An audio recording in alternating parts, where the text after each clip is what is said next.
जय माताजी दोस्तों, स्वागत है तमारू कीकू रेसिपी में।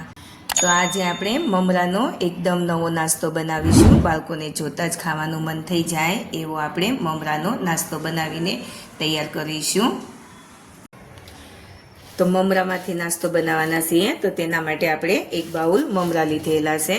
તો મમરામાંથી ખૂબ જ સરસ એવો આપણે નાસ્તો બનાવીને તૈયાર કરીશું। તો પહેલાં આપણે મિક્સર જાર લઈશું અને મિક્સર જારમાં આપણે આ મમરા લઈ લેવાના છે। અને હવે આપણે રવો લઈશું।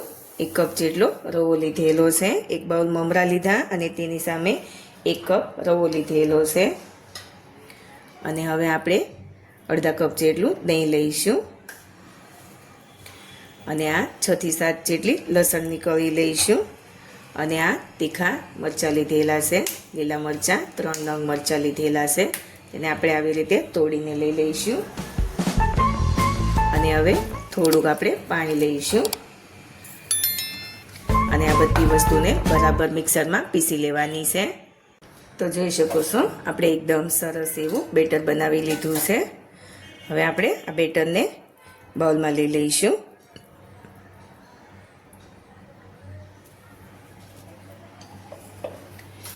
તો એકદમ સરસ એવું આપણે બેટર બનાવી લીધું છે। જોઈ શકો છો બેટર પડે એટલે ખબર પડે કે બેટરની કન્સિસ્ટન્સી કેવી છે। તો હવે આપણે આ બેટરને ઢાંકીને 10 મિનિટ માટે રહેવા દઈશું એટલે રવો ફૂલી જાય। તો આપણો રવો ફૂલે છે ત્યાં સુધીને આપણે આ પાલકની પેસ્ટ બનાવી લઈશું। તો પાલકના પાન લીધા છે અને પાલકના પાનને આપણે ધોઈ લીધા છે। ધોઈને આવી રીતે ટુકડા કરીને પીસી લેવાની છે પાલકને। તો આપણે પાલકને પીસી લીધી છે, જોઈ શકો છો પાલકની પ્યોરી બનાવી લીધી છે। તો હવે આપણે બાઉલમાં લઈ લઈશું પાલકની પ્યોરીને। તો હવે આપણે આ બીટ લીધેલું છે, અડધું બીટ લીધું છે આપણે અને બીટને આવી રીતે સ્લાઈસ કરી લઈશું અને થોડું આપણે પાણી લઈશું 2 ચમચી જેટલું અને આ બીટને પણ આપણે પીસી લઈશું મિક્સરમાં। તો જોઈ શકો છો બીટને પણ આપણે પીસી લીધું છે। તો બીટને આપણે ગાળી લેવાનું છે, આવી રીતે ગળણી મૂકી અને ગાળી લઈશું એટલે બીટના મોટા ટુકડા રહી ગયા હોય તે ગળાઈ જાય।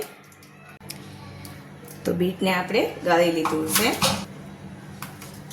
જોઈ શકો છો સરસ એવી બીટની પણ આપણે પ્યોરી બનાવી લીધી છે। તો 10 મિનિટ થઈ ગઈ છે, આપણે રવાને જોઈ લઈએ। જોઈ શકો છો એકદમ સરસ એવો આપણો રવો ફૂલી ગયો છે, એકદમ સરસ એવું બેટર બનીને તૈયાર થયું છે। તો હવે આપણે સ્વાદ પ્રમાણે મીઠું લઈશું, મીઠું લઈને બરાબર મિક્સ કરી દઈશું।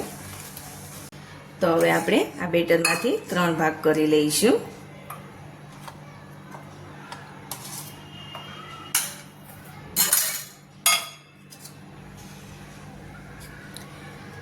એક સરખા 3 ભાગ કરી લેવાના છે। તો આપણે 2 વાટકામાં લઈ લીધું છે બેટરને અને અડધું આપણે આ બાઉલમાં રહેવા દીધું છે। તો હવે આપણે જે આ પાલકની પ્યોરી બનાવી છે એક બેટરમાં આપણે પાલકની પ્યોરી લઈ લઈશું અને બરાબર મિક્સ કરી લઈશું। આવી રીતે બરાબર મિક્સ કરી લેવાનું છે એટલે આપણું લીલા કલરનું બેટર બનીને તૈયાર થઈ જશે। તો જોઈ શકો છો આપણું લીલા કલરનું બેટર તૈયાર થઈ ગયું છે અને આપણે આ બીજું બેટર છે તેમાં આપણે આ પાલકનું જ્યુસ બનાવ્યું હતું તે લઈ લઈશું અને બરાબર મિક્સ કરી લઈશું। તો જોઈ શકો છો એકદમ સરસ એવું આપણું લાલ કલરનું બેટર બનીને તૈયાર થઈ ગયું છે। તો હવે આપણે સોડા લીધેલો છે, સોડા લઈ અને બરાબર હલાવી લઈશું આ બેટરને। આપણે 3 બેટરમાં સોડા લઈશું, બરાબર મિક્સ કરી લેવાનું છે। આપણે લાલ બેટરમાં પણ સોડા લઈ લઈશું અને બરાબર મિક્સ કરી લઈશું। તો જોઈ શકો છો એકદમ સરસ એવું બેટર તૈયાર થઈ ગયું છે। લીલા બેટરમાં પણ સોડા લઈ લઈશું અને બરાબર મિક્સ કરી દઈશું। તો આપણા 3 બેટર તૈયાર થઈ ગયા છે। હવે આપણે નાસ્તો બનાવી લઈશું। હવે આપણે નાસ્તો બનાવીશું. તો આપણે ઢોસાની તવી લીધી છે અને આવી રીતે પાણી છાંટીને તવાનું ટેમ્પરેચર ચેક કરી લઈશું. પાણી છાંટીને આપણે લૂછી લેવાનું છે. જેટલું બેટર લઈશું અને આવી રીતે ફેલાવી દઈશું.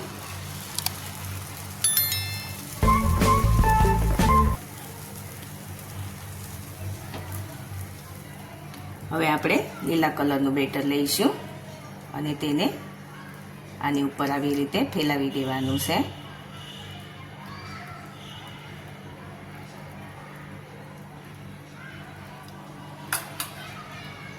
અને હવે આપણે આ લાલ કલરનું બેટર લઈશું અને તેને આવી રીતે ફેલાવી દઈશું.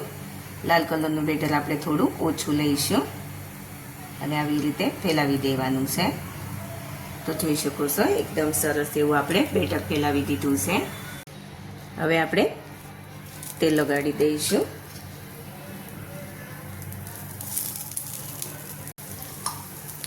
તેલ લગાડી દઈશું. ઉપરનું મિશ્રણ ડ્રાય થાય એટલે ઉપર પણ આપણે તેલ લગાડી દેવાનું છે. કિનારા ઉપર પણ તેલ લગાડી દઈશું. એકદમ ધીમા ગેસે થવા દેવાનું છે. તો આ એકદમ સરસ એવો ઢોસો બનીને તૈયાર થયો છે. આપણે કલરિંગ ઢોસો બનાવ્યો છે. ઢોસો થઈ જશે એટલે તેની જાતે જ કિનારી છોડવા માંડશે. તો જોઈ શકો છો તેની જાતે જ કિનારી છૂટી જાય છે. આ ઢોસાને આપણે એક બાજુ જ શેકવાનો છે. નીચેની સાઈડ ક્રિસ્પી થાય એટલો આપણે ઢોસાને શેકી લેવાનો છે. તો જોઈ શકો છો નીચેની સાઈડ એકદમ સરસ એવો કલર આવી ગયો છે અને ક્રિસ્પી પણ થઈ ગયો છે. તો હવે આપણે ઢોસાને લઈ લઈશું.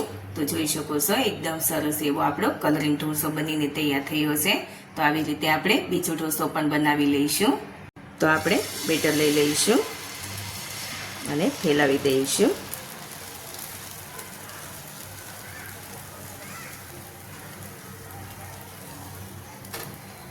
હવે આપણે ઉપર લાલ બેટર લગાવી દઈશું.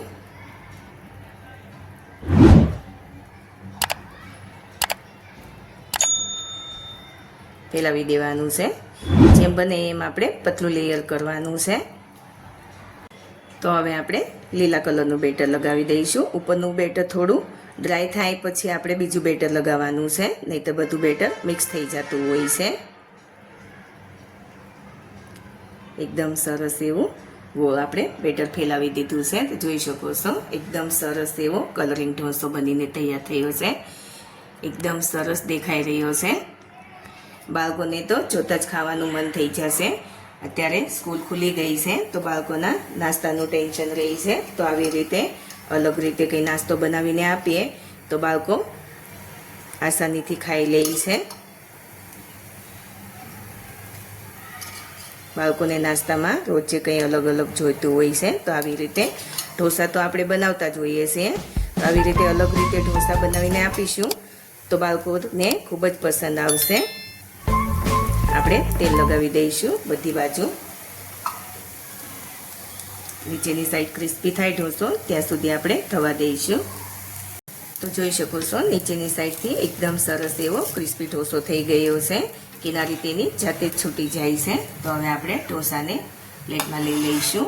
એકદમ સરસ એવો આપણો ઢોસો બની ગયો છે. તો ઢોસાને આપણે સર્વ કરીશું. જોઈ શકો છો એકદમ સરસ એવા આપણા ઢોસા બનીને તૈયાર થયા છે. તો તમે જોઈ શકો છો કેટલા સરસ આપણે ઢોસા બનાવીને તૈયાર કર્યા છે. આવી રીતે જો નવો નાસ્તો મમરાનો બાળકોને બનાવીને આપશો તો બાળકો ખુશ થઈ જશે અને સ્કૂલમાં ટિફિનમાં પણ આપી શકાય છે. તો તૈયાર છે આપણો એકદમ સરસ એવો મમરાનો નાસ્તો. તમે જોઈ શકો છો કેટલો સરસ મમરાનો નાસ્તો બનાવ્યો છે આપણે. તો તમે પણ આવી રીતે મમરાનો નાસ્તો ઘરે જરૂરથી બનાવજો અને મારી ચેનલને લાઇક, શેર અને સબસ્ક્રાઈબ કરીને બેલ આઇકન જરૂરથી દબાવજો અને કોમેન્ટ કરીને કહેજો કે મમરાનો નાસ્તો કેવો બન્યો છે.